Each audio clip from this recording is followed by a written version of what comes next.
ನಮಸ್ಕಾರ ಸ್ನೇಹಿತರೆ, welcome back to my YouTube channel. ಬನ್ನಿ ಇವತ್ತಿನ ಪವಿತ್ರ ಬಂಧನ ಸಂಚಿಕೆಯಲ್ಲಿ ಏನೇನಾಗುತ್ತೆ ಅಂತ ನೋಡ್ಕೊಂಬರೋಣ. ಅದಕ್ಕೂ ಮುಂಚೆ ಯಾರು ನನ್ನ ಚಾನಲ್ನ ಸಬ್ಸ್ಕ್ರೈಬ್ ಮಾಡಿ ನೋಡ್ತಾ ಇದ್ದಾರೆ, ಪ್ಲೀಸ್ ಸಬ್ಸ್ಕ್ರೈಬ್ ಮಾಡಿ. ದೇವ್ ಹಾಗೆ ನಮ್ರತಾ ಮಾತಾಡ್ತಿರ್ತಾರೆ. ದೇವ್ ಏನಾಯ್ತು ಏನಾಯ್ತು ಅಂತ ನಮ್ರತಾ ಕೇಳ್ತಿರ್ತಾರೆ. ನಾವು ನಮ್ಮ ಎಂಗೇಜ್ಮೆಂಟ್ನ ಪೋಸ್ಟ್ಪೋನ್ ಮಾಡೋಣ ಅಂತ ದೇವ್ ಕೇಳ್ತಾನೆ. ಯಾಕೆ ಅಂತ ಕೇಳಿದ್ರೆ, ನನ್ನ ಟಾರ್ಗೆಟ್ ಇದೆ ಅಮ್ಮಸ್ ಕಾಫಿ ಇದ್ರದ್ದು ನಾನೇ ಮೇನ್ ಪ್ರಾಜೆಕ್ಟ್ ಲೀಡ್ ಮಾಡ್ತಾ ಇದ್ದೀನಲ್ಲ, ಅದು 3 ತಿಂಗಳಾಗುತ್ತೆ, ಅದನ್ನ ಮುಗಿದಾದ್ಮೇಲೆ ಮಾಡೋಣ ಅಂತ ಕೇಳ್ತಾರೆ. ಸರಿ ಆಯ್ತು, ಅದಕ್ಕೆ ಯಾಕೆ ಟೆನ್ಷನ್ ಆಗ್ತಾ ಇದೆಯಾ ಅಂತ ಹೇಳಿ ನಮ್ರತಾಗೆ ಕೋಪ ಬಂದರೂ ಕೂಡ ಅವ್ನ ಮುಂದೆ ದೇವ್ ಮುಂದೆ ಆಕ್ಟಿಂಗ್ ಮಾಡ್ತಾ ಅಲ್ಲಿಂದ ಹೊರಡ್ತಾರೆ.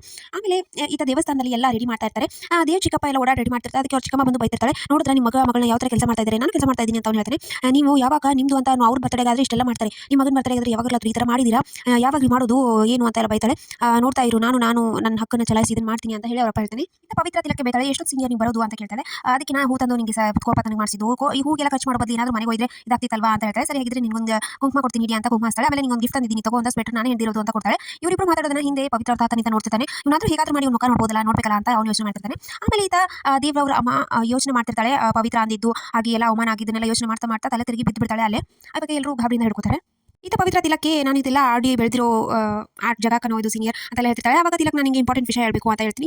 ಏನು ಸೀನಿಯರ್ ಹೇಳು ಅಂತ ಹೇಳಿದ ತಕ್ಷಣ, ನಾನು ಬರೀ ದೇವ ತಿಲಕ್ ಅಲ್ಲ, ತಿಲಕ್ ದೇಶ್ ಅಂತ ಹೇಳೋಷ್ಟರಲ್ಲಿ ಮುಂದೆ ಅವ್ರ ದೇವ್ ಹಾಗೆ ನಮ್ರತಾ ಬರೋದನ್ನ ನೋಡ್ತಾನೆ. ನೋಡಿ ಅಲ್ಲಿಂದ ಏನು ಅಂತ ಪವಿತ್ರ ಕೇಳ್ತಾಳೆ. ಅಷ್ಟರಲ್ಲಿ ಏನಿಲ್ಲ, ದೇಶ ಸೇವೆ ಅಂತ ಎಲ್ಲ ಹೇಳ್ತಾನೆ. ಸರಿ ಬಾ ಇಲ್ಲಿಂದ ಹೋಗೋಣ ಅಂತ ಹೇಳಿ ಅಲ್ಲಿಂದ ಅವಳನ್ನ ಕರ್ಕೊಂಡು ಹೋಗ್ತಾನೆ. ಈತ ತಾತ ಅವ್ನ ಮುಖ ನೋಡೋದನ್ನ ಮಿಸ್ ಆಯ್ತಲ್ಲ ಅಂತ ಯೋಚನೆ ಮಾಡ್ತಾನೆ. ಈತ ದೇವ್ ಅವ್ರಿಗೆ ಅಮ್ಮನಿಗೆ ಎಷ್ಟಾಗುತ್ತೆ ನೀರು ಕುಡಿಸ್ತಾರೆ, ನೀರು ಕುಡಿಸಿ ಸಮಾಧಾನ ಮಾಡ್ತಾರೆ. ಯಾಕೆ ಏನು ಟೆನ್ಷನ್ ತಗೋಬೇಡಿ, ನಾವೆಲ್ಲ ಇದೀವಲ್ಲ, ಎಲ್ಲ ಕೆಲಸ ಮಾಡ್ತಾ ಇದೀವಲ್ಲ ಅಮ್ಮ ಅಂತ ಹೇಳ್ತಿರ್ತಾರೆ. ಅದಕ್ಕೆ ನನಗೇನು ಟೆನ್ಷನ್ ನೀನು ಇರುವಾಗ ಅಂತ ಹೇಳ್ತಾರೆ. ಅಷ್ಟರಲ್ಲಿ ದೇವ್ ಕೂಡ ಬರ್ತಾನೆ. ಯಾಕಮ್ಮ ಏನಾಯ್ತು, ಹುಷಾರಿಲ್ವಾ, ಯಾಕೆ ಈ ಥರ ಕೂತಿದ್ಯಾ ಅಂತ ಕೇಳ್ತಾನೆ. ಏನಿಲ್ಲ, ಜಸ್ಟ್ ಒಂದು ಏನೋ ಕಿಟ್ ಆಪ್ಷನ್ ನೋಡಿದೆ ಅಷ್ಟೇ, ನೀನು ಹೋಗಿ ಫ್ರೆಶ್ ಅಪ್ ಆಗ್ಬಾ ಅಂತ ಹೇಳ್ತಾನೆ. ಸರಿ ಅಂತ ಹೋಗ್ತಿರ್ತಾನೆ. ಅಷ್ಟರಲ್ಲಿ ನಮ್ರತಾ ಬಂದು ಅದೇ ನೀನು ಪಂಚೆ ಹಾಕೋ, ನಾನು ಅದೇ ಥರ ಮ್ಯಾಚಿಂಗ್ ಸಾರಿ ಉಟ್ಕೋತೀನಿ ಅಂತ ಹೇಳ್ತಾನೆ. ನಾನು ಪಂಚೆ ಎಲ್ಲ ಕಂಫರ್ಟ್ ಆಗೋದಿಲ್ಲ, ಪ್ಲೀಸ್ ಡೋಂಟ್ ಇದು ಮಾಡಬೇಡ ಅಂತ ಹೇಳಿ ಅಲ್ಲಿಂದ ಹೋಗ್ತಾನೆ. ಅವಾಗ ನಮ್ರತಾಗೆ ಕೋಪ ಬರುತ್ತೆ. ನಾನು ನಿನಗೋಸ್ಕರ ಎಂಗೇಜ್ಮೆಂಟ್ ಪೋಸ್ಟ್ ಮಾಡಿದ್ದೀನಿ, ನೀನು ನನಗೋಸ್ಕರ ಪಂಚೆ ಉಟ್ಕೋಕ್ಕಾಗಲ್ವಾ ಅಂತ ಕೋಪ ಮಾಡ್ಕೋತಾಳೆ. ಈತ ದೇವ್ ಅವ್ರ ತಿಲಕ್ ಹೇಳಿರೋ ಹುಡುಗಿನ ಹುಡುಕ್ತಾ ದೇವಸ್ಥಾನದಲ್ಲಿ ಎಲ್ಲ ಹುಡುಗಿನ ಮುಖ ನೋಡ್ಕೊಂಡು ಹೋಗ್ತಿರ್ತಾನೆ. ಅಷ್ಟರಲ್ಲಿ ಹಿಂದೆ ಅವ್ರ ಪಿಯ ರಂಗನ ಬಂದು, ಸರ್ ಏನಾಯ್ತು, ಯಾಕೆ ಈ ಥರ ನೋಡ್ತಾ ಇದ್ದೀರಾ, ಏನಿಲ್ಲ ರಂಗನ, ನೀನು ದೇವಸ್ಥಾನಕ್ಕೆ ಬಂದಿರೋ ಎಲ್ಲ ಹುಡುಗಿ ಫೋಟೋ ತೆಗೆದು ನಾನು ಕಳಿಸಬೇಕು ಅಂತ. ಅಯ್ಯೋ ಸರ್ ನಾನು ಹೇಗೆ ಅಂತ ನೀನು ಅಷ್ಟು ಮಾಡು ಅಂತ ಹೇಳಿ ಅಲ್ಲಿಂದ ಹೊರತಾನೆ. ಅವಾಗ ಅವನು ಒಂದೆರಡು ಫೋಟೋ ತೆಗಿತಾನೆ. ಅಷ್ಟರಲ್ಲಿ ಮನೆ ಕೆಲಸ ಬರ್ತಾನೆ. ಸರ್ ಏನು ಮಾಡ್ತಾ ಇದ್ದೀರಾ ಇಲ್ಲಿ ಅಂತ ಕೇಳ್ತಾನೆ.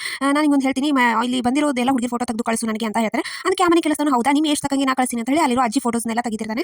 ಇತ್ತೆ ನಮ್ರತಾ ರೂಮಿಗೆ ಬರ್ತಾಳೆ ರೆಡಿ ಆಗಂತ. ಅವ್ರ ಅಮ್ಮ ಬಂದ್ಯಾ ಬೇಬಿ ಬಾ, ನಿನ್ಗೆ ಯಾವ ಸಾರಿ ಬೇಕು ನೋಡು ತಗೋ ಅಂತ ಹೇಳಿ ಹೇಳ್ತಾರೆ. ಅದಕ್ಕೆ ನನಗೆ ಯಾವ ಸಾರಿನೂ ಬೇಡ, ಒಡವೆನೂ ಬೇಡ ಅಂತ ಹೇಳಿ ಅಲ್ಲಿರೋ ಸೀರೆ ಒಡವೆ ಎಲ್ಲ ಬಿಸಾಕ್ತಾಳೆ. ಯಾಕೆ ಇಷ್ಟೊಂದು ಟೆನ್ಷನ್ ಆಗಿದೆಯಾ, ಇನ್ನು 2 ದಿನದಲ್ಲಿ ನೀನು ಎಂಗೇಜ್ಮೆಂಟ್ ಇದೆ, ಯಾಕೆ ಈ ಥರ ಮಾಡ್ತಾ ಇದೆಯಾ ಅಂತ ಕೇಳಿದ ತಕ್ಷಣ, ಎಲ್ಲಿ ಎಂಗೇಜ್ಮೆಂಟ್ ಅವನು ದೇವ್ ಪೋಸ್ಟ್ಪೋನ್ ಮಾಡು ಅಂತ ಹೇಳಿದಾನೆ, ನನಗೆ ಅದನ್ನ ಸಹಿಸ್ಕೊಳ್ಳೋಕೆ ಆಗ್ತಾ ಇಲ್ಲ ಅಂತ ಎಲ್ಲ ಹೇಳ್ತಾರೆ. ಅವಾಗ ಡೋಂಟ್ ವರಿ ಬೇಬಿ, ಟೆನ್ಷನ್ ಮಾಡ್ಕೋಬೇಡ, ನೀನು ಅವ್ರ ಅಮ್ಮನ ಇಂಪ್ರೆಸ್ ಮಾಡು, ಬೇಗ ರೆಡಿ ಆಗಿ ಬಾ, ಹೊರಗಡೆ ಇರ್ತೀನಿ ಅಂತ ಹೇಳ್ತಾಳೆ. ಆಮೇಲೆ ದೇವ್ ಬರ್ತಾನೆ. ಬಂದ ತಕ್ಷಣ ನಾನು ರೆಡಿ ಅಂತ ಹೇಳ್ತಾನೆ. ಏನು ಇದೇ ಥರ ಬಂದಿದೆ, ದೇವಸ್ಥಾನಕ್ಕಾದ್ರೂ ಪಂಚೆ ಹಾಕೊಂಡು ಬಾರು ಅಂತ ಹೇಳ್ತಾರೆ. ಇಲ್ಲ ನನಗೆ ಅದು ಕಂಫರ್ಟ್ ಆಗಲ್ಲ ಅಂತ ಹೇಳ್ತಾರೆ. ಅವಾಗ ಮನೆಯವರೆಲ್ಲರೂ ಹಾಕೊಂಬ ಅಂತ ಹೇಳ್ತಾರೆ. ಇವನಿಗೆ ಪಂಚೆ ಉಡ್ಸೋಕೆ ಅವನೇ ಸರಿ ಅಂತ ಮನೆಯವರೆಲ್ಲ ವಿಚಾರ ಮಾಡ್ತಿರ್ತಾರೆ. ಆಮೇಲೆ ಈತ ತಿಲಕ್ ಪವಿತ್ರನ ಕರ್ಕೊಂಡು ಒಂದು ಸೈಡ್ ಬಂದು ನಿಂತಿರ್ತಾನೆ. ನಾನು ನಿನಗೆ ನಿಜ ಹೇಳಬೇಕು, ನಾನು ತಿಲಕ್ ಅಷ್ಟೇ ಅಲ್ಲ ಅಂತ ಹೇಳ್ತಿರ್ತಾನೆ. ಸೊ ಇಷ್ಟಿತ್ತು ಇವತ್ತಿನ ಸಂಚಿಕೆ. ವಿಡಿಯೋ ಇಷ್ಟ ಆಗ್ತದೆ ಲೈಕ್ ಮಾಡೋದನ್ನ ಮರಿಬೇಡಿ. C next vlog.